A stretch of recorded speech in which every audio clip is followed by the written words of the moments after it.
Sœurs et frères dans le Christ, paix, joie, grâce, amour à chacun, à chacune de vous. Au nom de notre Seigneur Jésus-Christ, de la part de Dieu notre Père, et en ce mardi de la 4e semaine du temps de Pâques.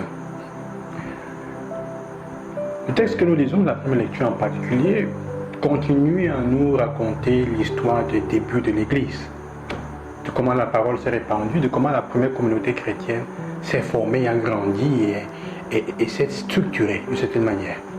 Nous lisons aujourd'hui le chapitre 11 de Les Actes des Apôtres, du verset 19 au verset 26, et qui nous raconte fondamentalement l'histoire de l'église d'Antioche, qui est le lieu où, pour la première fois, les chrétiens ont reçu le nom, ou plutôt, les croyants ont reçu le nom de chrétiens. C'est intéressant parce que ce qui me frappe dans cette dimension aujourd'hui, le texte, c'est que la communauté de Chypre et d'Antioche, ces deux communautés, sont le signe clair de comment la communauté se forme à partir des chrétiens, ou à partir des croyants qui sont en train de fuir la persécution après l'affaire d'Étienne, après la mort d'Étienne, son martyr.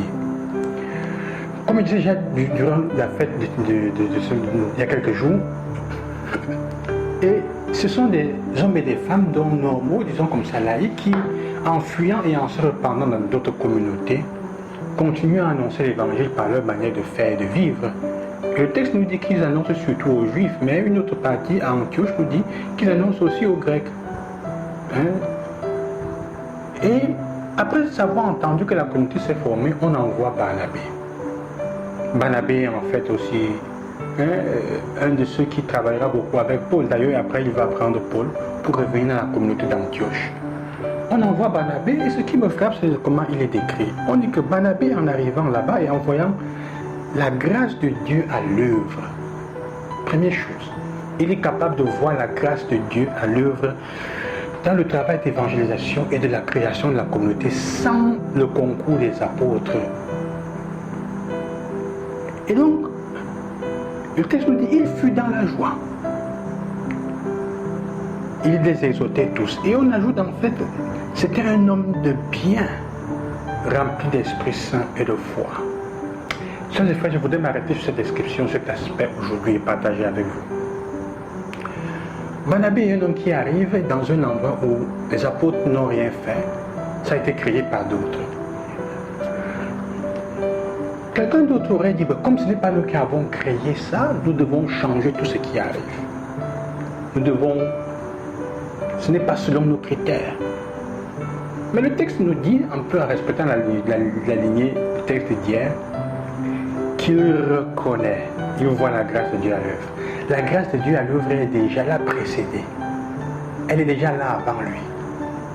Sœurs et frères, nous devons arrêter parfois, nous devons apprendre à voir et à reconnaître la grâce de Dieu présente dans la vie des gens autour de nous. Parfois, quand ce n'est pas nous qui avons fait un travail ou créé quelque chose, c'est comme ça ne peut pas être bien. Ce n'est pas nous qui l'avons fait, nous ne sommes pas capables d'apprécier. Il s'agit d'apprendre à voir le bien là où il est, comme il est. À reconnaître que la grâce de Dieu et même dans les autres autour de nous, même dans mon voisin qui a des caractéristiques et des mauvais comportements, la grâce de Dieu est chez lui. Tous chez lui ne sont pas mauvais, je suis une personne qui est bonne. Même dans mes voisins, même dans d'autres, même dans la maison du vampire, la grâce de Dieu peut se manifester. Il s'agit d'être capable de le reconnaître, mais pour cela, il faut que nous soyons des hommes et des femmes de bien, remplis d'Esprit Saint et de foi. Savoir reconnaître la grâce de Dieu et être dans la joie pour cela. Être dans la joie de reconnaître que même si ce n'est pas moi qui ai fait le travail ici, je n'étais pas là. Quelqu'un l'a fait et l'a bien fait. Et Dieu était présent là. Et je suis content parce que le travail a été bien fait. C'est que ce qui est important, c'est que la grâce de Dieu agisse et que le règne de Dieu se manifeste davantage. C'est que le bien soit fait autour de nous. Ce n'est pas toujours que c'est moi qui dois faire le bien. J'arrive au travail, au bureau de notre service. Si quelqu'un fait quelque chose qui est bien, comme ce n'est pas moi qui l'ai fait, je ne suis pas content. Il ne faut pas qu'on encourage quelqu'un, qu'on encourage la personne, qu'on lui donne les félicitations, les honneurs, si ce n'est pas moi qui l'ai fait. Non, il faut qu'on arrête cette manière de faire. Quelque part, chacun de nous a cette manière de penser. Demandons au Seigneur la grâce aujourd'hui d'être des hommes et des femmes de bien, capables de reconnaître le bien et le bon autour d'eux et d'elles, de l'apprécier, d'être content pour cela, et surtout, demander la grâce au Seigneur de toujours voir sa grâce à l'œuvre autour de nous. Sa grâce à l'œuvre autour de nous. La majeure partie du temps, ce que nous devons demander à Dieu, ce n'est pas que les autres autour de nous changent, mais c'est qu'il nous donne la capacité, qu'il change notre regard pour que nous puissions voir autour de nous le bien, même si c'est peu, dont les autres sont capables. Alors notre monde changerait. Plutôt que de changer la réalité, parfois il s'agit de changer notre regard.